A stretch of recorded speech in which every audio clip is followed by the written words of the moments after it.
Welcome back to TUI Transfer Talk. In case you've missed some of the recent reports, the transfer we all knew was going to happen, and it seems like it's been confirmed this week. Victor Wanyama will be leaving the Saints, and he's signing for Tottenham for a fee of around 11 million. So today I'm joined by a special guest on the episode to give us the thoughts from the Spurs fans. I'm joined by Flav from the Fighting Cock Spurs Fanzine, also from the Ball Street channel. How are we doing, mate?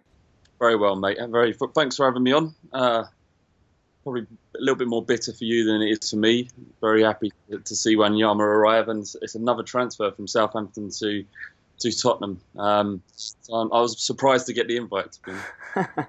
Well, animosity aside from the Saints fans that are watching at home. So, first of all, tell us, how do you feel about the transfer of Wanyama to Spurs? Well, I'm happy that it's happened. We were in desperate need of defensive cover in that midfield.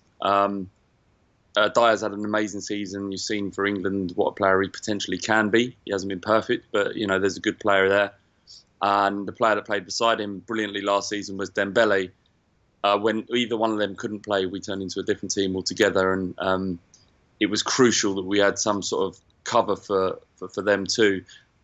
Unfortunately for Wanyama, when he actually comes in, I think that's what he'll be. I don't think he'll start. It would be unfair to drop Dembele and Dyer. So while I'm excited, it's more of it's a pragmatic transfer. It's something that needed to happen, but it's not something you kind of crow from the rooftops about. He's a functional player. He does his job brilliantly. He performed, he captures. He's a water carrier to some degree. He breaks up plays and feeds other players. Doesn't chip in with goals and assists so much, but his interceptions and his harrying ability and his willingness to run and track back and get the ball back in possession in their final third when we push forward will be crucial to how successful a career he's going to have at Tottenham. So yeah, I'm happy that it's happened. I mean, certainly for us, he's been one of our key players for the past few seasons. We thought he was going to go last summer because we actually wanted 20 million for him. So I'm sure you're buzzing to get him for 11 million this time round.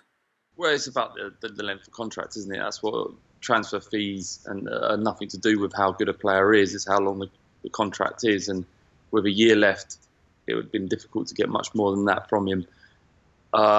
He's worth probably more, but as long as he's in a 3 or 4 year contract, it's unable to command that really. So yeah, I mean, I've never really been one to worry about transfer fees that much. You kind of have to trust you have a chairman in place that's going to treat the club properly and the finances properly. And if Levy thought that he should spend 20 million or 30 million on him, then there's nothing I can do to change that or dissuade it. It's kind of a moot point really. The club will play what they think a player's worth or over it if they're desperate for him, and a club will demand what they think it's worth. It doesn't really make any real sense in real terms. It's not about value. It's about length of contract. So 11 million seems a good deal. So yeah, I mean, obviously 1 year left. In the terms of Levy acquisitions, it's somewhat of a cheap bargain. Yeah, I mean, he hates overspending on players. He'll go into lengthy negotiations. We'll run into the beginning of the season to get the right deal for the football club.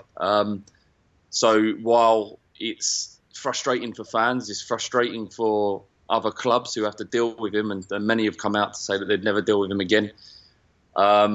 He does what he thinks makes financial sense. So yeah, a couple of seasons ago, he made a point of saying that he'll never overspend for a player again.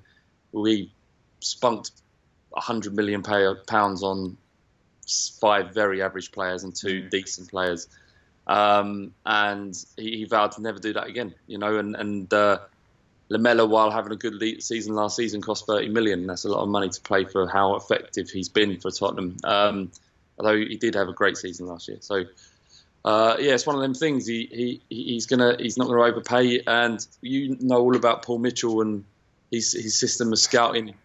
I think that we're seeing evidence of his influence at the club, because we know about Wanyama, but we're going after players most of us haven't really heard of or certainly don't know a great deal about. So I think that's what you want from your scouting system, and that's what you want from your club. You want to find players that the fans don't know about, because if we know about them, then everyone else does as well, and you end up overpaying. And just going back to sort of the team, really, how do you think he'll be back up for Dara and Dembele? Is it more of a case of Pochettino, perhaps linking up with them again, because obviously they were together a couple of years ago at Saints, but also having a bigger squad for the Champions League campaign next season? Yeah, absolutely. I think he wanted to come and play for Pochettino. He probably wouldn't have come to Tottenham if it wasn't for him, unless we offered him a lot of money. So he bought him from Celtic, I think that's right. Yeah. So he obviously, they trust each other, and Pochettino, as you well know, goes on a lot about trust and how he can rely on players to do a job for him, and we have to trust Pochettino in his recruitment policies. So got no issue with that. But I think obviously we need a bigger squad. We saw in the Europa League this year that we just couldn't cope really with it. We was fine up until we ended up facing someone decent. We did all right against Fiorentina, got past them relatively easily with our second string team, but you came up against Dortmund, and it was embarrassing, to be honest. Over two legs, they annihilated us, and it was disappointing because I went over there and expecting us to give it a go. It was a big game, that you kind of want to qualify for the Champions League from a fan's perspective, so you can play teams like Dortmund, and we get them in the Europa League, and we throw it away. And a lot of us had spent a great deal of money getting over there. But we need a bigger squad, and I'd expect another 3 or 4 players to come in to kind of bolster what we have. I mean, of course, you'll be looking to perhaps go one better than last season as well, go for that title in the Premier League. Yeah, it would be nice. I think we benefit. I don't know where I am with that really, because we benefited from a weak league, but was it more actually less weak and more competitive? And so the bigger teams found it, or the bigger teams in inverted commas found it more difficult.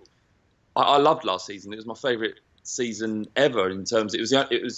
I mean, obviously Spurs done well, but I was watching more football than I ever had done before because games were actually competitive. There's no reason why I would want to watch Arsenal versus Leicester before, or as I watched Arsenal versus Southampton on Boxing Day, which is outside Tottenham, one of the best games of my whole season last year. Fantastic, thanks for that. But yeah, I hope we do challenge.